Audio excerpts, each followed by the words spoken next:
বাজার খারাপ বলে এখন আইএসএফের প্রতিষ্ঠাতাই ছুটছে, বুঝতে পারছেন না? ওদের আমি হারাম করে দেবো। বিজেপির বি টিম বিজেপিকে সুবিধা করার জন্য ওরা উঠে। আপনারই চাচাতো ভাই কাশেম সিদ্দিকী তৃণমূল কংগ্রেসের প্রার্থী, সেখানে আমরা দেখছি যে তৃণমূলের সঙ্গে প্রধান প্রতিদ্বন্দ্বী কারণ আইএসএফ। সেক্ষেত্রে আপনারা কি ভাবছেন, আপনার এই ভাই আপনাদের দলের বিরুদ্ধে হতে পারে না? তথাগত বসু থেকে শুরু করে তথাগত রায় আর সৌগত রায়, তারা যদি আলাদা দল থেকে রাজনীতি করতে পারে, তাহলে আমার চাচা জানের ছেলে আলাদা রাজনীতি করলে অসুবিধা কোথায়? আমি বারবার সৌজন্যতার কথা বলি, সম্প্রীতির কথা বলি, ঐক্যের কথা বলি। আমি সৌজন্যতার রাজনীতিতে পছন্দ করি। এবার আমার সামনে কে কন্টেস্ট করছে, কত হেভিওয়েট কন্টেস্ট করছে, তার থেকে বড় কথা আমরা যে প্রার্থীকে দাঁড় করিয়েছি তাকে জিতিয়ে আইনসভার মধ্যে পৌঁছানো আমার কাছে বড় দিক।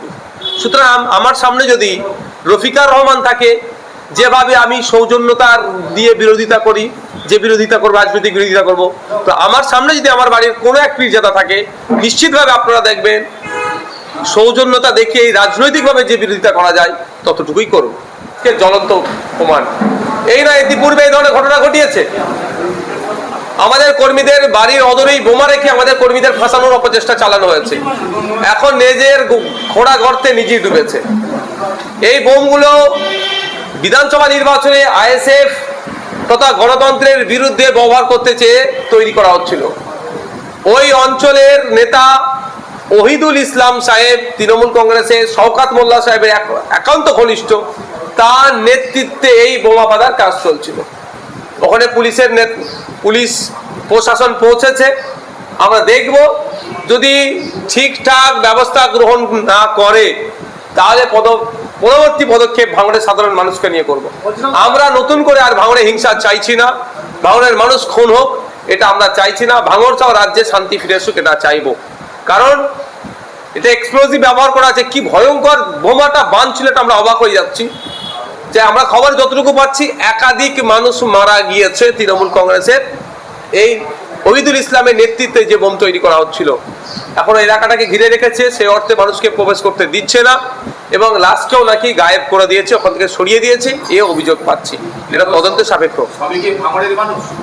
বাইরে থেকে লোক নিয়ে এসছে। জীবনতলা সম্ভবত ঝোড়ের মোড়ের আশপাশে কোনো বেসরকারি হসপিটালে চিকিৎসাধীন অবস্থায় আছে, যে ক্যানিং থেকে এসেছিল বা ভাঙড়ের বাইরে থেকে এসে এখানে বোমা বাঁধার কাজ করছিল। যে লোকটি মারা গিয়েছে, সম্ভবত একটা লোক মারা গেছে বলে এখন আইডেন্টিফাই হয়েছে, তারও অ্যাড্রেস চেক করা হোক, দেখলে দেখা যাবে সেও ভাঙড়ের নয়। বলছিলাম সাহেব বলেছিল রাজনীতি হারাম, বলেছিল পয়সা মাল দিয়েছিল আইসিএর নামে, তিনি এখন হারাম থেকে দাঁড়িয়েছে ভোটে, কি বলবেন? ইসলামিক স্কলাররা ফতোয়া দিতে পারে, হ্যাঁ, তবে ইজমা কিয়াস ইসলামের রীতিনীতির মধ্যে আছে, আমরা ধর্মীয় মত না, তারপরেও বলছি। তবে এমন ফতোয়া আমরা দিয়ে দেব না নিজের স্বার্থ চরিতার্থের জন্য যে আগামী দিনে ওই ফতোয়ায় আমাকে ব্যাকফায়ার করবে। তো যিনি বলেছিলেন হারাম হালাল, তাকে প্রশ্ন আপনারাই করুন যে এখন 2026-এর জন্য কি এটা বৈধ হয়ে গেল? 2021 এটা অবৈধ ছিল। তখন একটা কথা বলি, কেউ যদি বলে ইসলামে রাজনীতি করা হারাম, তাহলে আপনি বলতে পারবেন না যে ইসলাম তাহলে সম্পূর্ণ।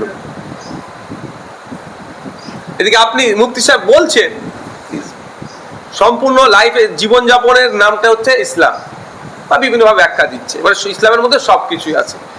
তাহলে ভোটে কন্টেস্ট করা যদি অবৈধ হয়, তাহলে ইসলামে ভোট দেওয়া তাহলে নিশ্চিতভাবে তাদের ভাষাতে অবৈধ হবে। আমি আমার ভাষার কথা বলছি না।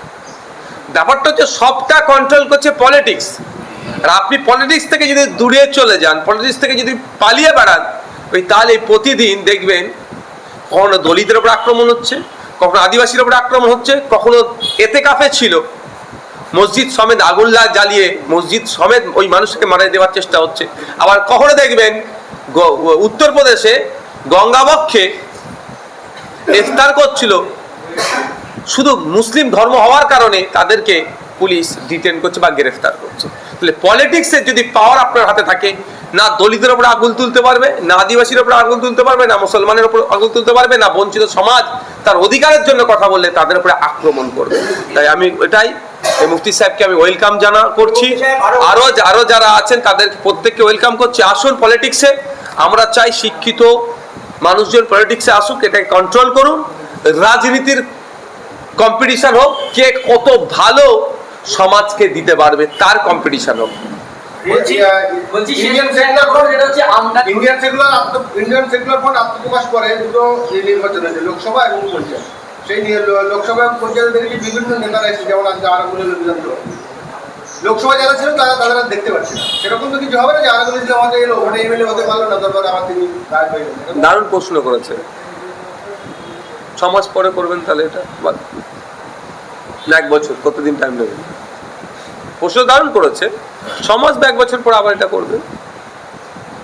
বলছি শেষ প্রশ্ন একটা করবো আমি, সেটা হচ্ছে যে একটা সোশ্যাল মিডিয়ায় গুঞ্জন চলছে যে আইএসএফ এর যে আগে সিম্বল ছিল সেই সিম্বল এবারে নাকি আইএসএফ পাচ্ছে না, স্থায়ী সিম্বলের দাবি করছেন আপনারা, এটা কতটা বাস্তব?